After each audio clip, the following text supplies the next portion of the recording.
Sammy Joe, thanks for joining us today. I'm going to start off with tell us a little bit about your background and how you became involved in CTE.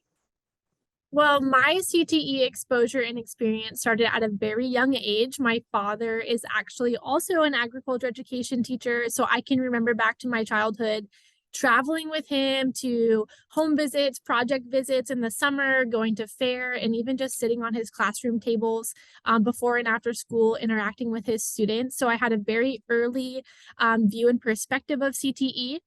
So naturally, it was just an easy choice to make once I got into high school. And I took all CTE classes offered at my high school growing up, but I found my groove really in agriculture education, and that's where I really excelled. I enjoyed all of the classes that I took through the agriculture education pathway and was also very involved in FFA, even competing at the national level and going on to serve as a Washington State FFA officer. Going into post-secondary, I was still on an agricultural sciences pathway and was involved in collegiate FFA and post-secondary agriculture students.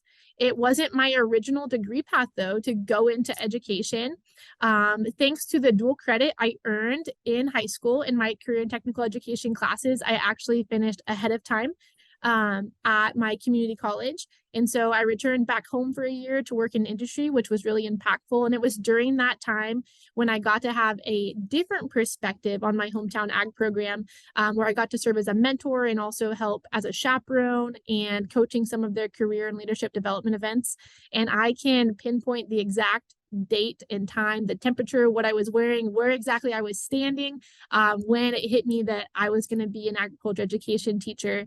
And making that decision felt so great. And as I pursued a bachelor's of science in agriculture education from the University of Idaho, that first day in classes just further solidified that this was what I was made to do.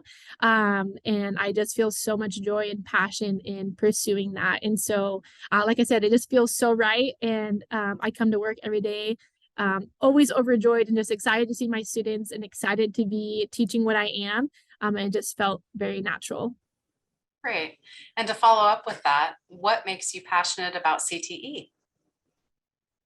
I am a living, breathing product of career and technical education. And obviously, I became a career and technical educator, but the connections I made through those courses in high school and being involved in those CTSOs, and even now as an educator, all of those connections and experiences have molded me and shaped me to be who I am today. Even in the jobs I held during my collegiate years, I had that skill set and those tools and resources because of the experiences I had in CTE education. And I believe in the opportunities that CTE provides and preach that every day and just want to provide those same opportunities for my students. So I am passionate about the end product. I am passionate about the tools and resources our students have to be well-rounded and prepared for their pathways post-secondary, no matter what that looks like, whether it's an apprenticeship, it's a 2-year, it's a 4-year, it's an internship, it's straight into the workforce. They have the tools that they need and the skill set from any of our career and technical education pathways to be successful. And that's what I'm passionate about, is that students have a champion, they have exposure to these different careers, and that they're excited about it and prepared to go on post-secondary. Great, thank you. So tell us about some of the practices you use to make your classroom unique, and what is your secret to success? Being involved in education, there's always like an acronym or a saying that can go with an array of different things. And being involved in education, you may have heard relationship over rigor, which is something that I firmly believe in. I do firmly believe in building relationships with my students, but I also believe that those relationships make the rigor more impactful. And so that's something that I strive to do in my classroom. And I really am genuine and sincere about getting to know my students and building those relationships with them. I want to know what their home life is like, what their parents do for a living, how many siblings they have, what they are involved in both in and outside of school. So sports or band or drama, youth group, and show genuine and sincere interest in who they are as a student. And they see that I'm invested in them, and in turns, they invest in themselves. So when we are in the rigorous labs or the rigorous activities, when we're deep into content or earning those industry recognized credentials, the students are invested because they see that I genuinely care about them and care about their success, both in my class that day and moving forward, no matter what the future may hold for them. And so building those really strong connections with my students and understanding what their interests and backgrounds are so that it can make the rigor more meaningful and impactful for them. And one thing, I guess, a secret to success or something that makes my classes unique, I teach an array of classes and have sometimes been told I'm a walking ball of useless knowledge, but I have to be well-rounded, just like I encourage my students to be well-rounded. I've never seen before. And so taking those big risks and having them try new things in the classroom helps get students engaged and sets my classes apart from other classes. That's great. Thank you. So tell us about one of your proudest accomplishments in CTE. I have accomplished so much more in my short time of being a career and technical educator than I could have ever thought possible. But those accomplishments are made possible because of my students. And I am just so proud and feel so honored to have the students that I do. And one of my proudest accomplishments would have been from 2021. And in that year, I had 2 teams qualify for the National FFA Convention, one in horse evaluation and the other in marketing plan CDE. And what was special about these students is they were my very first group of freshmen. And so they were my first students that I got to see from freshman to senior year, which is something I love about career and technical education, is that most times you get students for multiple years. So you get to see their growth over time as they progress through your pathways. And so I had these 2 groups of students. They had worked so hard over the 4 years of their involvement in our program and had always been just on the cusp of earning that first place spot in our state in order to go to nationals. And so I was so proud of the hard work they invested in 2021. Both of those teams won and then went on to place 4th in the nation respectively in both of their competitions. And in the horse evaluation CDE, we additionally had an individual place 4th overall and 5th overall. And it was just a huge accomplishment. And I was blessed enough to be able to compete at the national level as a student myself back in high school, but standing behind those students as their advisor, I'd never been more proud in my career. And it was just a really incredible accomplishment. And it's really neat to see those students successful today, both post-secondary in their degree paths. And it's because of the skills and tools that they developed in those events. That's fantastic. Thank you. What words of advice, support, or encouragement would you give to teachers facing current challenges?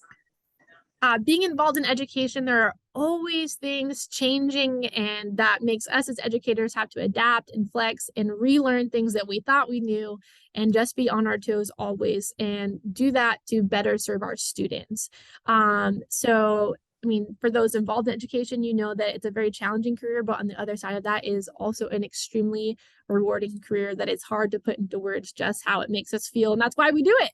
But with that being said, sometimes when we get in that rut and we are facing adversity or challenges in our classroom or in our programs, it's easy to shut ourselves out and feel like we are on an island and we are the only ones with that problem, especially coming out of the pandemic and the challenges and adversity that we felt and those struggles that we felt every day in our classrooms because everything was different and we were all having to adapt.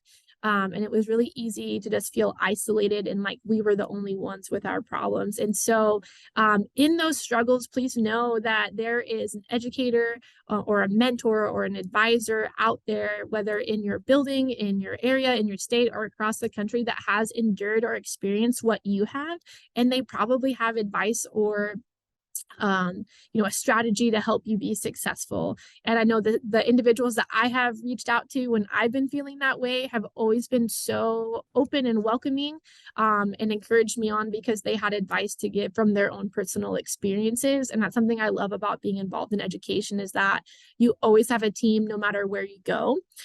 So my biggest advice would just be to don't be afraid to ask questions. So be brave to ask questions and be brave to do those big things in your classroom. Invite industry professionals into your classroom in areas that you don't feel like you're knowledgeable enough for. That's what they're there for. That's what our advisory board is there for, to help better serve our students and expose them to real life industry applications.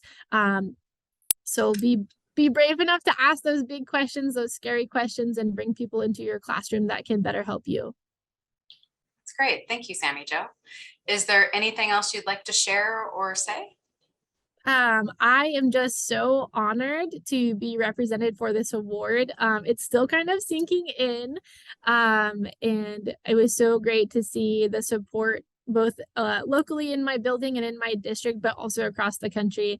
As I mentioned at the award ceremony, we all get to where we are because of champions and supporters. And that's the great thing about being part of such a phenomenal organization of ACTE, is that just like in the previous answer, we all need those mentors and supporters and champions. And everyone that I've ever reached out to in ACTE has welcomed me with open arms and offered that advice or those words of encouragement when I've had areas that I've needed additional information on. So being a member of ACTE is also rewarding and has a lot of benefits, because they are those champions and supporters that help grow us as educators and for our programs and our students.